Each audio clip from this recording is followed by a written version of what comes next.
Bismillahirrahmanirrahim. Assalamualaikum warahmatullahi wabarakatuh.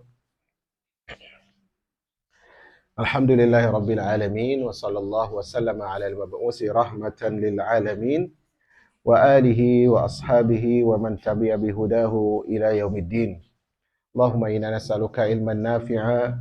Allahumma la sahla illa ma ja'altahu sahla wa anta tajalul hazna idza syi'ta sahla. Amma ba'd. Ibu-ibu yang dirahmati oleh Allah, kita buka halaman 130 di paragraf paling akhir.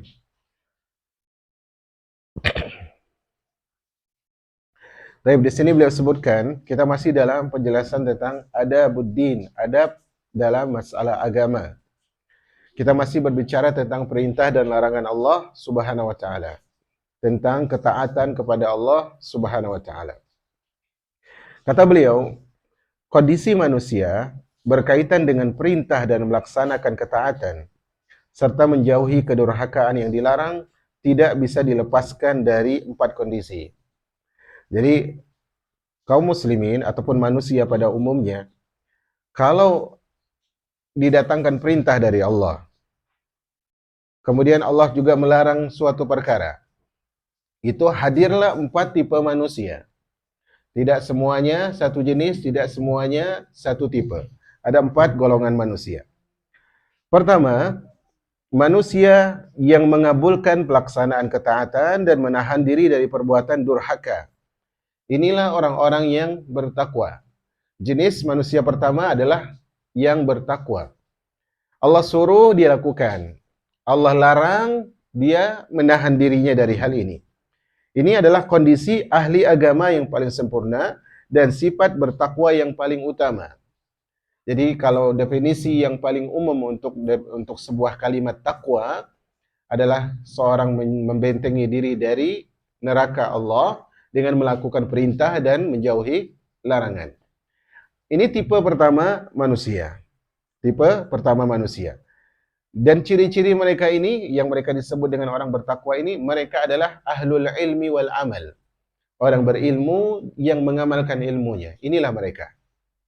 Ini ciri-cirinya. Kemudian, kata beliau, mereka berhak mendapatkan balasan para pekerja dan pahala yang taat. Jadi ibarat mereka ini adalah ibarat karyawan yang SOP-nya gini, lakukan ini, jangan lakukan itu. Mereka taat. Maka orang yang hamba seperti ini dapat gaji, dapat balasan seperti balasan karyawan yang seperti itu tadi. Al-Imam Muhammad bin Abdul Malik Al-Madaini dari Madain, salah satu negeri di Persia, meriwayatkan dari Nafi dari Ibnu Umar, Rasulullah bersabda, dosa tidak bisa dilupakan. Dosa tidak bisa dilupakan. Kebaktian itu tidak bisa rusak. Tuhan tidak mati. Maka jadilah engkau sesukamu. Maksudnya apa? Kalau kita berhadapan dengan larangan Allah, tapi kita langgar, ingat, ini dosa. Dan Allah tidak pernah melupakan dosa, pasti dibalas. Ini ingat. Kemudian kebaktian tidak bisa rusak. Maksudnya apa? Allah Subhanahu wa taala tidak akan menzalimi seorang hamba yang sudah berbuat amal saleh, melainkan pasti Allah Subhanahu wa taala balas. Jadi tidak pernah ada tidak benar ucapan jangan jadi orang itu jangan terlalu baik. Ini salah ucapannya. Jadi orang jangan terlalu baik, ini salah. Nanti ditipu orang. Orang yang baik itu tidak pernah merasa ditipu. Karena dia pasti untung walaupun orang berkhianat maupun orang amanah. Maka beliau sebutkan kebaktian tidak bisa rusak. Orang pasti ingat. Sebenci apapun orang sama kita, dia pasti akan ingat kita pernah buat kebaikan. Dan ingat kata beliau, Allah itu tidak mati. Allah tidak mati artinya dosa yang tidak dilupakan akan diazab, kebaikan yang tidak rusak akan diberikan pahala. Sebagaimana engkau berhutang, engkau akan dihutangi. Kama tadinu tudan. Sebagaimana engkau berhutang, pasti dihutangi. Ini terjemahan lafaz. Harusnya, maksudnya adalah, sebagaimana engkau berbuat, kau akan mendapatkan sikap yang sama dari hasil itu. Engkau berbuat zalim, pasti zalimi. Engkau berbuat dosa, dapat dosa. Engkau berbuat pahala, dapat pahala. Kama tadinu tudan. Ini ibarat firman Allah Subhanahu wa taala dalam surah Ar-Rahman, apa itu? Hal jazaa'ul ihsan illal ihsan. Yang baik dapat kebaikan. Ada yang mengatakan semua akan memanen apa yang dia tanam, dibalas sesuai dengan perbuatan. Man yazra yahsud, kata pepatah Arab. Siapa yang menanam dia akan memanen. Siapa yang berternak dia akan mendapatkan hasil.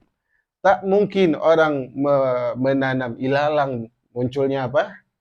Padi, enggak mungkin.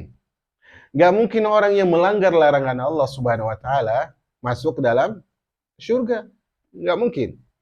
Karena setiap kaidah ini berjalan dengan semestinya. Yang menanam padi munculnya beras. Kan begitu? Bahkan mereka berkata tanamanmu hari ini, panenmu esok. Nah ini penting jemaah. Makanya dalam amal soleh itu mau nggak mau memang kita letih. Dan insya Allah nanti Ana posting sebuah motivasi dalam hal ini. Baik di Instagram maupun di Facebook atau YouTube. Tentang kalau kita letih, apa yang bisa menjadikan motivasi. Ingat, kita memang letih. Tapi ingat, letih kita hari ini akan berbalas besok. Tapi kalau kita berhenti ketika letih saat ini nggak lanjutin, hasil panennya banyak nggak kira-kira? Tidak. Dan kita tahu hal itu dalam urusan dunia, tapi dalam urusan akhirat kadang kita lupa. Kita ngerti kalau kita nanam kalau kita nanam sehektar, nggak mungkin kita panennya 5 hektar, kan begitu? Masa sawah orang diembat juga, kan begitu? Sama kalau kita ternyata istiqomahnya cuma 10 tahun hijrahnya atau 20 tahun hijrahnya, kemudian sisanya nggak istiqomah. Panennya kira-kira berhasil atau gagal? Gagal. Dan inilah bukti yang banyak terjadi jamaah. Anak kira di lingkungan ini, masyarakat Bengkong sendiri. Kenal mereka siapa di antara fulan dan siapa di antara fulanah yang dulu dikenal dengan istiqomah. Kemudian sekarang ada atau tidak? Di majelis ilmu nggak ada. Mungkin yang satu udah terfitnah dengan wanitanya, yang satu terfitnah dengan hartanya, yang satu terfitnah dengan bisnisnya dan sebagainya. Belum lagi daerah-daerah yang lain jemaah. Maka kata beliau, tanaman hari ini panen esok hari. Bahasa lain dalam kehidupan kita, menanam di dunia, panen di akhirat. Tapi ternyata Allah nggak berikan begitu. Siapa yang menanam di dunia, Allah berikan apa? Panen dunia akhirat sekaligus. Itulah indahnya Allah Subhanahu wa taala. Allah Subhanahu wa taala ingat, kata Allah, "Man zakaroni fi nafsi, zakartuhu fi mala'in a'zamu min." Siapa yang mengingatku pada dirinya sendiri, kita zikir kepada Allah. Kata Nabi, subhanallah wa bihamdihi subhanallahil azim.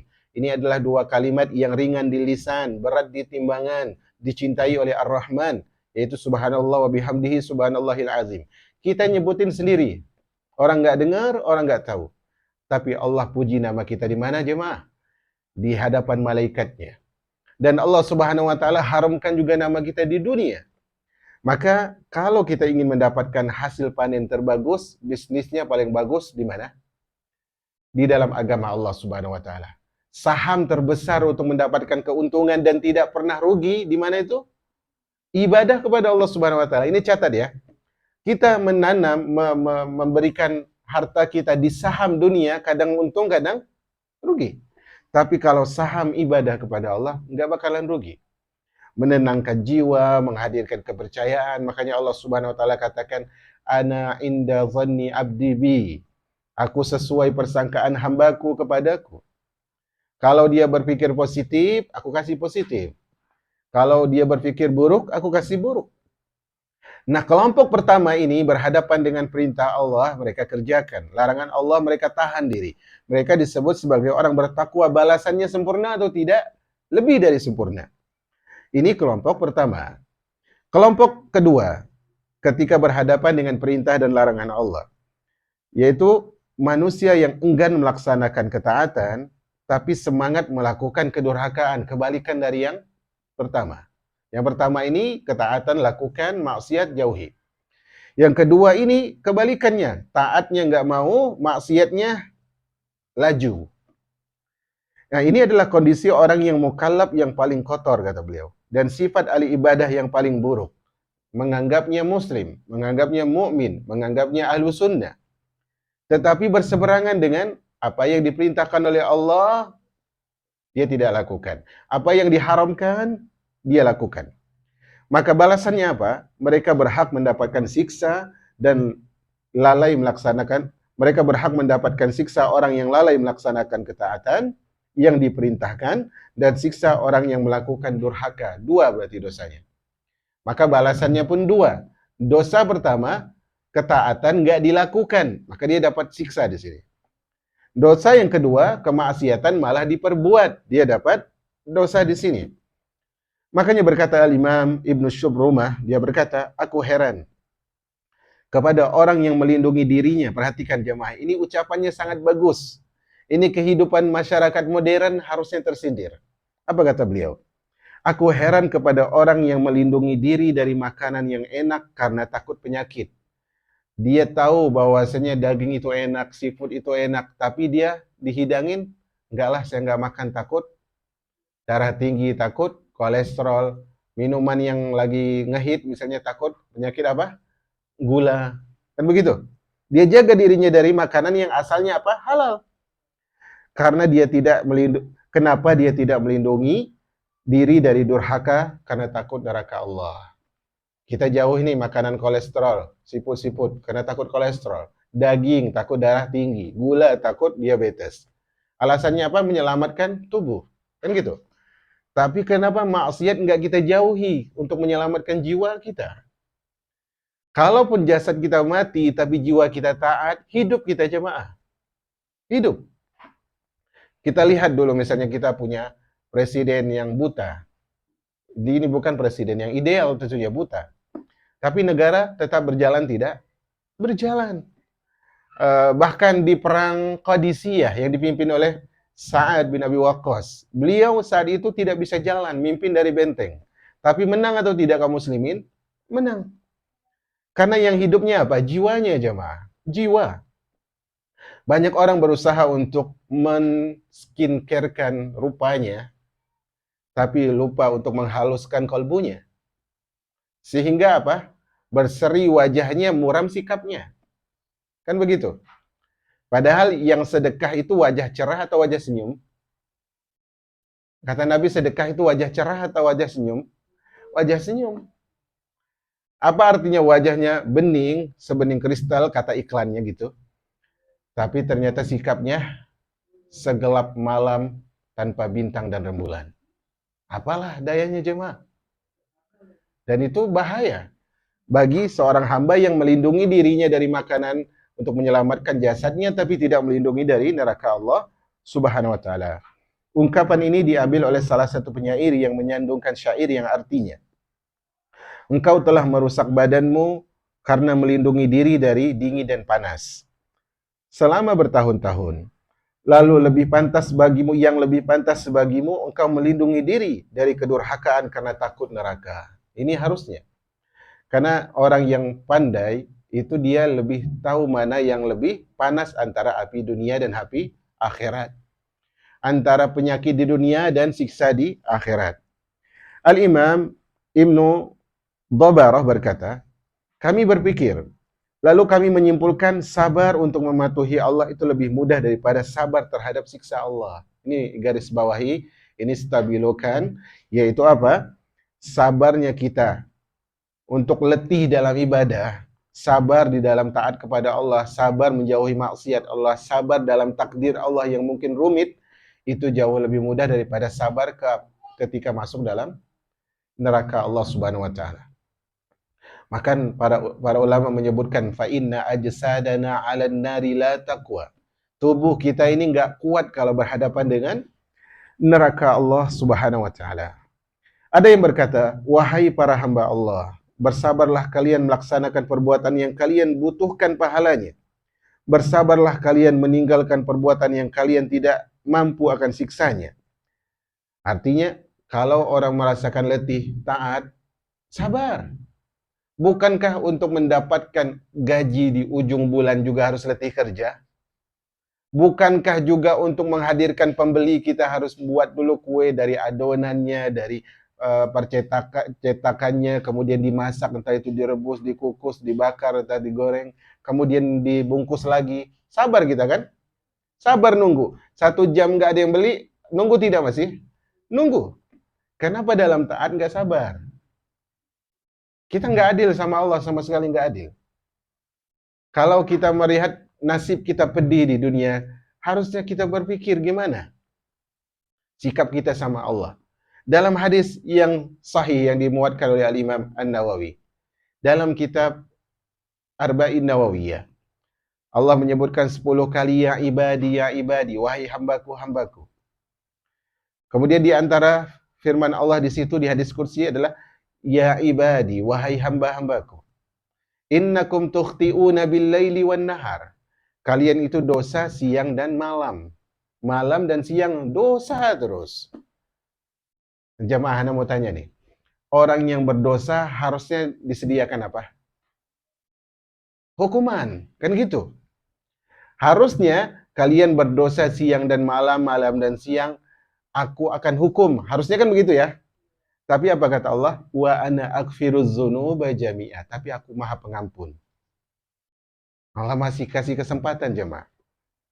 Allah masih kesempatan. Kadang dalam sholat, dalam tilawah, dalam berpakaian kita, dalam rajinnya kita di majelis ilmu, tujuannya bukan Allah. Tujuannya agar kita dijadikan teladan. Agar orang melihat ini yang continue, ini yang rajin, ini yang mengerti pelajaran. Kita tidak ikhlas sama Allah Subhanahu wa taala, tapi Allah berikan ampunan untuk kita bertaubat kepadanya Subhanahu wa taala. Ada orang yang berkata kepada seorang tabi'in bernama Fudail bin Iyad, semoga Allah meridhoimu. Fudail menjawab, bagaimana dia bisa ridho kepadaku jika aku tidak ridho padanya? Maksudnya apa? Orang ini ketemu Fudail bin Iyad rahimahullah al-imam. Dia mengatakan, semoga Allah meridhoimu wahai imam. Kata Fudail bin Iyad, gimana Allah bisa ridho kalau aku tidak buat Allah ridho? Kan begitu. Gimana atasan mau kasih gaji kalau kita nggak berjalan sesuai SOP? Nggak ngelakuin tugas, nggak menjauhi hal yang dilarang. Gimana Allah mau berikan ridho kepada kita, sementara kita adalah melanggar perintahnya, kemudian menerjang larangan Allah Subhanahu wa ta'ala. Ini manusia kedua, melakukan larangan, meninggalkan perintah. Manusia ketiga, manusia yang menjawab panggilan untuk melaksanakan ketaatan, namun satu sisi lain semangat juga dalam kedurhakaan. Artinya rajin ibadah, rajin maksiat. Ini jenis ketiga. Rajin ibadah baik tidak? Baik. Namun sayangnya apa? Rajin maksiat. Rajin ibadah bagus, rajin maksiat akhirnya hangus. Maka kata beliau, maka mereka seperti ini berhak mendapatkan siksaan orang yang berani melakukan dosa karena dia terjatuh dan dikalahkan oleh syahwat sehingga semangat melakukan kedurhakaan. Dia dapat satu jenis dosa. Karena dia selamat di sisi amal soleh, tapi dia salah di sisi hal yang dilarang oleh Allah Subhanahu wa ta'ala.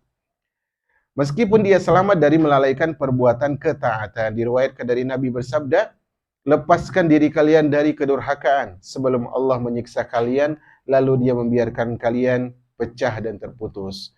Jamaah yang dirahmati oleh Allah Subhanahu wa ta'ala, kita selalu berpikir bahwa kita itu sakit karena udah tua. Kita pikirnya kan gitu. Sakit karena letih, gitu kan ya? Sakit karena salah makan, sakit karena kena hujan. Kenapa kita tidak pernah berpikir bahwa sakit ini mungkin karena dosa? Nggak tenang hidup ini mungkin karena ada kesalahan. Nggak bahagia langkah kita ke sini dan kemari karena maksiat kita. Karena Imam Ibnul Qayyim punya kitab Ad-Da' wa Dawa, penyakit dan obat, menyebutkan tentang penyakit-penyakit. Di antara penyakit maksiat adalah, kata beliau, melemahkan badan. Kadang usia baru 20-an, 30-an, 40, usia matang badan itu 40, udah mudah capek. Udah mudah capek. Maksiat yang melelahkan kita. Dan ingat, ini efeknya di mana? Di dunia. Di akhirat jauh lebih berat daripada hal itu. Oleh karena itu, salah satu ulama berkata, manusia yang paling utama adalah manusia yang syahwatnya tidak merusak agamanya. Paham ya di sini? Kita udah sholat, alhamdulillah. Kita udah belajar manhaj yang sahih, alhamdulillah, nikmat besar. Kita sudah menutup aurat, alhamdulillah. Ini harusnya berbuah apa jemaah? Pahala. Tapi jangan sampai kita bakar pahala ini dengan apa? Maksiat setelahnya. Ibarat ibu-ibu buat kue lapis. Kalau salah tolong benerin ya. Kue lapis. Atau kue yang dua sisi apa sih? Kue yang dua sisi. Kue lapis terlalu banyak kayak lapisnya. Yang sisi kanan, sisi kiri berbeda. Hah? Kue apa itu, Pak? Hah? Kue talam. Oke. Kue talam. Nah, ketan talam lah misalnya. Ketan durian ya. Atas durian, bawah ketan. Bayangin kalau atasnya ini apa namanya? Atasnya ini adalah durian campur madu atau apa namanya pandan campur madu atau apalah gitu. Tapi bawahnya tepung campur racun, mau dimakan? Mau dimakan? Enggak. Itulah kita maksiat, tapi satu sisi kita taat. Amal soleh iya, ketaatan iya. Itu racun bagi kita. Itu tidak lebih baik daripada celupan lalat yang jatuh di dalam air. Ini merusak jamaah yang dirahmati oleh Allah Subhanahu wa taala. Makanya benar ucapan beliau ini, manusia yang paling utama adalah manusia yang syahwatnya tidak merusak agamanya. Dan kerancuan kata beliau tidak menurunkan keyakinannya. Artinya ragunya tidak merubah keyakinannya. Dia punya keyakinan gak bisa digoyahkan oleh sembarang hal. Hamad bin Zaid berkata, aku heran terhadap orang yang melindungi diri dari makanan karena bahayanya. Kenapa tidak melindungi diri dari dosa karena keburukannya? Semisal dengan yang tadi. Salah satu orang soleh berkata, orang yang melakukan dosa adalah orang-orang yang sakit hatinya. Ini orang yang melakukan dosa itu sakit hatinya. Ibarat orang yang orang yang sakit fisiknya, kadang malas, kadang emosional, kadang sensitif dan sebagainya, karena sedang tidak fit fisiknya, sehingga berpengaruh pada pikirannya. Orang yang karena dosanya sakit, dia suka melakukan maksiat. Kemudian kata beliau di sini, ada orang yang bertanya kepada Fudail bin Iyad, apa sesuatu yang paling mengherankan? Menurutmu wahai Imam, di dunia ini apa yang paling mengherankan? Kata beliau, hati yang mengenal Allah, kemudian dia durhaka. Hati yang kenal sama Allah, durhaka. Dia kenal yang memberikan dia hidup selama ini siapa? Allah. Yang memberi dia rezeki siapa? Allah. Yang memberikan dia fasilitas di bumi ini? Allah. Dia kenal semua kebaikan itu dari siapa? Dari Allah. Tapi kok dia membangkang? Padahal kalau dia hidup dengan orang yang dulu mungut dia di jalan, dibesarkan, disekolahkan, diberikan pendidikan, dinikahkan, dicarikan pekerjaan, kira-kira dia berani tidak durhaka? Mikir. Tapi kok sama Allah begitu berani? Maka ini mengherankan, kata Fudail bin Iyad. Salah satu orang yang cerdas berkata, seorang yang durhaka mendapatkan petunjuk dengan ketaatan dan melupakan kedurhakaannya yang besar. Ini ciri-ciri orang durhaka, jemaah. Ciri-ciri orang yang durhaka, dia cuma ingat kebaikan dia tapi lupa dosanya. Saya udah amal soleh ini, saya sudah amal soleh itu. Padahal Rasulullah mengajarkan syariat setelah salat. Assalamualaikum warahmatullahi wabarakatuh. Assalamualaikum warahmatullahi wabarakatuh. Apa kata Rasul? Astagfirullah. Astagfirullah. Untuk ngingatin bahwa dalam salat tadi masih banyak kurangnya. Masih banyak salahnya. Jangan sampai jadi orang yang merasa udah salat, oh ini udah bagus. Kadang ada orang yang habis salat ngucapin kebid'ahan apa itu? Alhamdulillah. Padahal bukan itu petunjuknya. Dia harus ingat Nabi SAW ketika menang Fathul Mekah, kata Allah Subhanahu wa taala, "Idza jaa nasrullahi wal fath." Kalau datang pertolongan Allah dan penaklukan kota Mekah. Wa ra'aitan nasa yadkhuluna fi dinillahi afwaja, dan manusia masuk agama Allah berbondong-bondong. Apa kata Allah? Fasabbih bihamdi rabbika wastaghfir. Sucikan Allah, pujilah Allah, kemudian apa? Istighfarnya jangan lupa. Ini yang penting jamaah yang dirahmati oleh Allah Subhanahu wa taala. Seorang bertanya kepada sahabat yang mulia Abdullah bin Abbas radhiyallahu taala anhuma, manakah yang paling engkau cintai wahai Ibnu Abbas? Orang yang dosanya sedikit dan amalnya sedikit, atau orang yang dosanya banyak tapi amalnya juga banyak? Ini sebenarnya pertanyaan yang tanda kutip agak kurang ajar. Karena mana yang lebih utama? Orang yang amal kebaikan dikit tapi dosanya juga dikit. Ini kan pertanyaan orang jahil. Atau orang yang dosanya banyak tapi amalnya juga banyak. Apa kata Ibnu Abbas? Aku tidak menyamakan keselamatan dari dosa dengan apapun. Selama berdosa itu tidak selamat. Walaupun dosanya dikit, maksudnya Ibnu Abbas itu, paham ya? Walaupun dosanya sedikit, nggak bakalan selamat. Seorang penyair mengatakan, Khaliz zunuba sagiraha wa kabiraha zakat tuqa. Wasna' kamashin 'alal ardi syaukati yahzaru ma yara. La tahqiranna sagiratan innal jibala minal hasa. Kata beliau, tinggalkan dosa kecil maupun dosa besar, inilah takwa. Anda bertanya tentang apa itu takwa? Jauhi dosa kecil dan dosa besar. Bersikaplah seperti orang yang berjalan di sebuah jalan yang penuh duri, penuh ranjau. Kira-kira dia sembarangan pijak atau hati-hati? Hati-hati. Apa kata beliau? La tahqiranna saghiratan. Jangan pernah meremehkan dosa yang kecil. Innal jibala minal hasa. Sesungguhnya gunung yang besar itu tumpukan dari kerikil yang kecil. Saking meremehnya kita dosa kecil jamaah, kita anggap ghibah itu dosa kecil. Padahal dosa besar. Namimah dosa besar.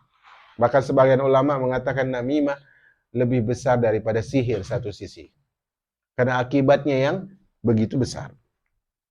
Maka jamaah yang dirahmati oleh Allah Subhanahu wa taala, seorang yang mengerti bahwa dosa itu tidak ada yang kecil di mata Allah karena Allah Maha apa? Maha besar. Kata para ulama, la tanzur ilal ma'asi walakin tanzur ila idhami man asait. Jangan lihat kepada kecilnya dosa, tapi lihat kepada keagungan orang atau pihak yang engkau berdosa kepadanya. Yang engkau dosai dia, yaitu Allah Subhanahu wa taala. Kalau kita menganggap jamaah ada tetangga kita yang miskin, hari-hari itu kurang hidupnya jamaah. Untuk dapatin 2.000 aja susah. Ada duit, kita mau keluar dari rumahnya, ada duit di depan tangganya jatuh 1.000. Kita bilang ini lukotoh nih. Temuan. 1.000 aja kok, mudahlah. Orang mungkin gak berharga. Tapi ini di rumah siapa tadi? Di rumah orang miskin. 1.000 mungkin menurut kita apa? Kecil. Tapi menurut dia saat itu besar. Dosa menurut kita kecil, tapi menurut Allah itu adalah kedurhakaan jemaah. Maka kita harus teliti dalam masalah ini agar kita tidak sakit di akhirat nanti. Kesakitan di dunia ujungnya apa? Mati. Sakit di akhirat nggak ada matinya di neraka itu jemaah. Yang dirahmati oleh Allah Subhanahu wa taala. Kemudian ada yang bertanya kepada salah satu orang yang zuhud, apa pendapatmu tentang sholat malam? Dia menjawab, takutlah kepada Allah pada siang hari, tidurlah pada malam hari. Ada yang ngerti ucapan ini? Orang yang bertanya ini bertanya tentang fadilah keutamaan sholat malam. Maksudnya orang yang banyak sholat malam tuh gimana menurut Anda? Tapi kata orang zuhud ini apa jamaah? Kata orang zuhud ini malam itu tidur. Yang penting siang jangan buat dosa. Maksudnya apa? Apa artinya banyak qiyamul lail, banyak sholat malam, banyak menghidupkan malam, tapi siang harinya menabur dosa? Nggak ada faedahnya jemaah. Nggak ada faedah. Karena malam itu lebih cepat atau lebih lambat? Terasanya lebih cepat. Apalagi kita malam waktu apa? Istirahat. Otomatis amalan akan lebih sedikit. Tapi siang terasa lebih panjang. Aktivitas kita lebih banyak. Nggak sebanding qiyamul lail yang sunnah dengan dosa yang kita lakukan di siang hari. Jadi kata beliau, tidurlah pada malam hari, takutlah pada siang hari, tidurlah pada malam hari. Bukan berarti nggak boleh sholat malam, tapi yang penting dari itu adalah jangan buat dosa di siang hari dan juga di malam hari. Kemudian di sini kata beliau, salah satu orang zuhud mendengar seorang berkata kepada sekelompok orang, kalian telah dibinasakan oleh tidur. Maka orang zuhud ini menimpali, kalian telah dibinasakan oleh terjaga. Artinya ada orang yang rajin sholat malam, kemudian dia lihat teman-temannya itu tidur di malam hari, kata orang ini, kalian ini kok tidur terus sih? Tidur ini membinasakan kalian, kenapa nggak sholat malam? Maksudnya gitu. Tapi orang yang zuhud ini bilang, enggak, siang hari kalian itu yang membinasakan kalian. Apakah orang dianggap dosa kalau nggak sholat malam? Dosa tidak? Enggak. Orang kalau tidur di malam hari bersalah atau tidak? Enggak. Masalahnya siang itu yang membinasakan. Ngumpul di majelis ini, ngomongin kajian. Oh, ada celah. Tapi si fulana kok gitu ya di kajian. Gini. Kayaknya dia cuma ikut-ikut. Kadang setan membawa arahnya gitu. Awalnya ngomong baik, kemudian celah. Ini yang dikatakan oleh orang zuhud ini, apa? Siangnya terjaga, itulah yang membinasakan kalian. Kemudian jemaah, ada seorang yang bertanya kepada sahabat yang mulia Abu Hurairah, apa itu takwa? Apa takwa menurut Anda? Abu Hurairah menjawab, apakah engkau pernah melewati tanah yang berduri? Orang itu menjawab, iya. Abu Hurairah berkata, apa yang kau lakukan? Orang itu menjawab, saya hindari durinya.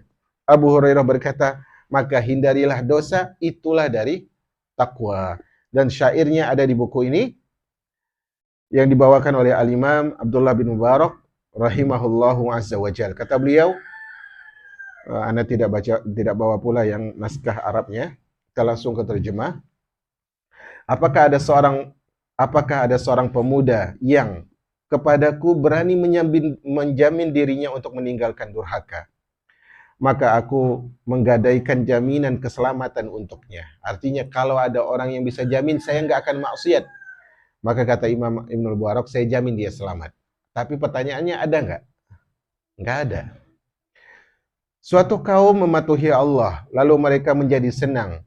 Mereka tidak berani menelan dari duri kedurhakaan. Artinya kalau kita bahagia jemaah, itu pasti karena efek dari ketaatan kita kepada Allah. Baik mungkin itu ketaatan yang 5 tahun lalu, 7 tahun lalu, walaupun tertunda.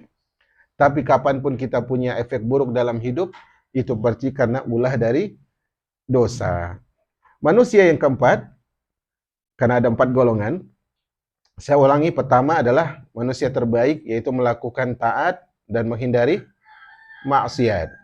Yang kedua, manusia yang paling buruk, yaitu menghindari ketaatan, nggak dilakukan, justru mengerjakan maksiat. Yang ketiga adalah yang taat, tapi satu sisi maksiat. Tapi yang keempat, manusia yang enggan melakukan ketaatan dan menahan diri dari melakukan durhaka. Ini kebalikan dari yang nomor 2 apa nomor 1? Kebalikan nomor 3. Kebalikan nomor 3. Yang nomor 3 tadi lakukan maksiat, tapi juga melakukan taat. Sementara yang ini menahan dari melakukan taat, tapi dia juga tahan dari apa jemaah? Dari maksiat. Oke lah maksiat nggak dia lakukan, tapi ada kesalahan yang lain apa tuh? Ketaatan juga tidak dilakukan. Nah, mereka berhak mendapatkan siksa orang yang melalaikan agamanya dan diperingatkan tentang keyakinannya yang sedikit. Mungkin dia merasa, saya walaupun tidak berjilbab, tapi lisan saya bagus. Paham di sini? Mungkin dia memang cuek dengan kesalahan orang lain, nggak terlalu digunjing, tapi dia salah satu sisi. Salah satu sisi. Nah, kemudian Abu Idris Al-Khawlani meriwayatkan dari Abu Zar Al-Ghifari, sahabat Nabi. Nabi bersabda, Suhuf Musa, yaitu kitabnya yang diberikan kepada Musa, seluruhnya adalah ibrah, yaitu pelajaran hidup. Di antara isinya adalah, aku heran terhadap orang yang meyakini adanya neraka. Kemudian ternyata dia tertawa. Dia mau selamat dari api, tapi justru dia tertawa. Aku heran terhadap orang yang meyakini takdir, tapi kemudian dia capek. Artinya dia meyakini semua udah ditakdirkan, kemudian dia mengatakan, capek beramal sia-sia. Padahal takdir Allah yang tentukan. Aku heran terhadap orang yang melihat dunia, kemudian dia menerima para penghuninya lalu tenang dengan dunia. Ini dunia ini nggak usah kita percaya jemaah. Kalau ibu-ibu pernah mendengar kisah perselingkuhan, menantu selingkuh dengan mertua, misalnya, yang sempat viral, maka yakinlah yang paling pandai selingkuh itu dunia. Yang paling pandai selingkuh itu siapa? Dunia. Dunia nggak selingkuh sama 4 istri. Maksudnya istri yang tidak sah ya. Dunia tidak selingkuh dengan 4 laki-laki. Tapi berapa jemaah? Semua penduduk dunia dia selingkuhin. Kan gitu? Apakah ada dunia hari ini bilang hari ini saya milik Anda, nggak milik orang lain? Ada nggak gitu? Enggak. Maka dunia ini semuanya letih jemaah. Ada seorang penyair mengatakan gini, Saghirun yastahil kibaro. Yang kecil pengen cepat besar. Wa syaikhun waddalau kabura. Orang yang udah gede pengen kembali kecil, yang udah tua pengen kecil lagi. Andai muda lagi maksudnya gitu. Wa khalin yastahil amala, yang enggak punya kerjaan berharap punya kerja. Wa zu amalin bihi dojiro, yang udah punya kerjaan bosan kerjanya ini mulu, kan gitu. Kemudian apa? Wa rabbu malin bihi ta'aba, fihi ta'abun. Orang yang punya harta capek. Karena kerja terus buat dia apa? Capek. Ngurusin harta buat dia letih. Apa jemaah kemudian ucapan terakhir penyair ini? Wa khalin minal amali wa fi ta'abin manibtakoro. Lebih capek lagi orang fakir, orang miskin. Yang kaya capek, yang miskin lebih capek. Ini di mana kira-kira? Di dunia. Di dunia. Makanya Ibnu Abbas mengatakan nanti dunia di hari kiamat itu didatangkan oleh Allah Subhanahu wa taala dalam keadaan seperti nenek-nenek beruban. Taringnya biru, udah keriput nggak menarik lagi. Itu dunia yang kita kejar jamaah. Makanya beliau sebutkan di sini, aku heran terhadap orang yang melihat dunia kemudian menerima para penghuninya lalu tenang dengan dunia, nyaman dengan dunia. Kata seorang syekh menasihati murid-muridnya, ini dicatat bagus. Semuanya bagus padahal ya. Ini bagus, ini simpel soalnya. Samaniyatun tajri 'alan nasi kullihim. Wala budda lil insani yalqa samaniyah. Ada 8 perkara yang pasti akan melewati manusia. Semua manusia pasti mengalami 8 hal ini. Sururun wa husnun. Bahagia dan sedih. Ini 1 dan 2. Bahagia dan sedih. Ini pasti kita alami. Baik. Wastima'un wa furqatun. Saya syarahkan dulu, bahagia dan sedih. Tadi mungkin saat ini kita kumpul ketemu orang teman kita di samping, senang dia. Tapi nanti kita jenguk setelah zuhur, sedih. Jangan heran, karena di mana kita? Di dunia. Kemudian yang ketiga dan keempat, wastima'un wa furqatun, berkumpul kemudian pisah. Masuk di dalam definisi ini adalah hidup kemudian mati. Fulan, fulanah tadi malam ikut kajian Ustadz Fulan habis maghrib di Masjid Jabar Rahmah. Kemudian kok pagi-pagi udah dibilang innalillah. Apakah kita berpikir orang yang wafat itu cuma orang tua renta kemudian sakit baru wafat? Enggak. Betapa banyak orang penjual kain kapan yang enggak laku ternyata karena kapan itu untuk siapa? Untuk dirinya. Di mana? Dunia. Wa usrun wa yusrun, yang 5 dan 6 ada kemudahan, kemudian setelah itu datang apa? Sulit. Kasus pandemi menjadi saksi realita hal itu misalnya. Dulu banyak orang yang bisnisnya lancar, karena pandemi sulit hidupnya jemaah, melebihi orang yang tidak punya usaha. Hutang sana, hutang sini untuk melancarkan bisnisnya, ternyata tidak juga lancar, justru berhutangnya pada pelanggan yang kadang belinya sedikit. untuk bayar listriknya dia. Dunia. Yang kelima, yang keenam dan yang ketujuh dan kedelapan adalah wasukmun afiyah. Ada sehat, ada sakit, atau ada sakit, ada sehat. Ini dunia. 8 hal ini pasti dialami. Berani nggak kita bilang, oh Anda nggak merasakan hal itu? Berani nggak? Semuanya merasakan. Kalau ada yang tidak merasakan, sepantasnya para nabi dan rasul. Tapi mereka, para nabi dan rasul alaihimussalatu wassalam, juga banyak menangis di dunia ini. Banyak sekali menangis di dunia ini. Kemudian, aku heran terhadap orang yang meyakini kematian, kemudian kok dia senang. Dia tahu akan wafat, tapi nggak ada amal. Diam aja. Subhanallah ya.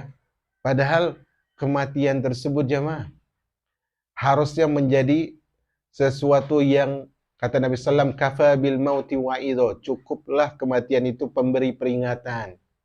Bahwa di sana ada barzakh, di sana ada hisab, di sana ada surga atau neraka. Kalau mau ke surga, lakukan ini. Mau ke neraka, lakukan ini. Semuanya dijelaskan dalam Al-Quran. Tapi kok ada orang tenang-tenang saja? Makanya Nabi akhirnya mensunnahkan ziarah kubur. Yang awalnya sebelumnya dilarang. Aku heran terhadap orang yang meyakini hisab besok hari. Kemudian dia tidak beramal. Ada hisab, kok nggak beramal? Mungkin ada orang berpikir gini, kalau saya beramal, soleh, hisabnya baik. Kalau saya beramal buruk kan, hisabnya buruk. Lebih baik saya ambil tengah-tengah aja lah, yaitu apa? Tidak beramal. Jawabannya apa jemaah? Tidak beramal itu dosa. Ingat, beramal buruk itu dosa, tidak beramal itu dosa. Karena menyia-nyiakan usia.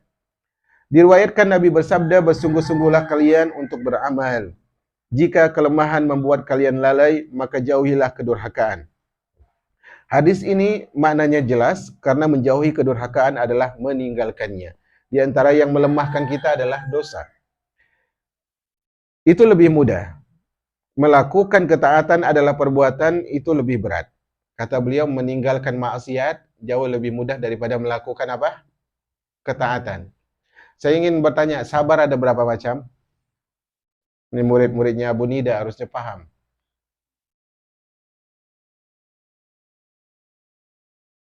Hah, ada 3. Apa saja? Sabar. Terus? Hah? Berarti awal, tengah, akhir. Sabar ada 3. Sabar menghadapi musibah. Sabar menjauhi larangan. Ini yang kedua. Sabar melakukan ketaatan. Ini yang ketiga. Yang paling beratnya adalah sabar melakukan ketaatan. Kenapa? Karena untuk melakukan kita harus bergerak kan gitu ya. Untuk sedekah harus ngeluarin. Maka ini yang paling berat. Yang lebih mudah kadar di bawah ini apa? Meninggalkan larangan. Kata Allah jangan makan riba. Udah nggak usah transaksi. Kan lebih mudah. Baik. Jangan membuka. Jangan membicarakan aib orang. Kan nggak ngomong. Mana lebih susah? Nggak ngomong apa ngomong? Lebih susah ngomong. Lebih musah ngomong. Maka meninggalkan ghibah, namimah itu jauh lebih mudah daripada bernamimah dan ghibah. Maka kata Nabi, kalau aku suruh, lakukan semampumu. Perhatikan. Kalau aku suruh, lakukan semampumu. Kalau aku larang, jauhi. Tidak ada kata semampumu. Menandakan bahwa semua orang bisa meninggalkan maksiat. Antara mau tak mau aja. Itu saja masalahnya. Baik. Kemudian, oleh karena itu Allah tidak memperbolehkan melakukan durhaka baik karena uzur maupun selain sebab uzur. Jadi kalau tidak melakukan ketaatan karena uzur, dimaafkan tidak jemaah? Misalnya seorang tidak melakukan ketaatan karena misalnya dia tidak menutup aurat karena tidak punya pakaian. Dosa tidak? Tidak dosa. Nah, uzur Allah kepada orang yang tidak melakukan ketaatan itu jauh lebih besar daripada uzur orang yang melanggar maksiat. Contohnya, Orang yang mengatakan kami nggak punya duit, ya Allah, maka berikan uzur kami untuk minjam riba. Dikasih nggak? Nggak dikasih uzur sama Allah. Karena meninggalkan jauh lebih mudah. Paham tidak ini jemaah? Susah ya?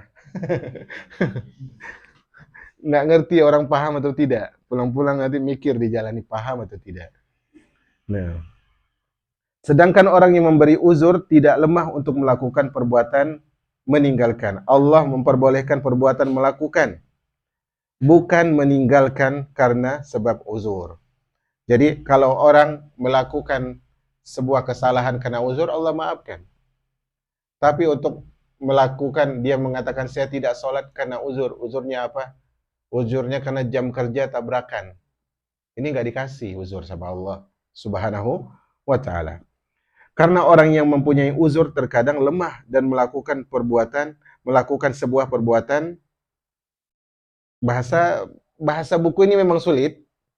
Perhatikan. Karena orang yang mempunyai uzur terkadang lemah untuk melakukan sebuah perbuatan melakukan. Cetakannya kurang bagus.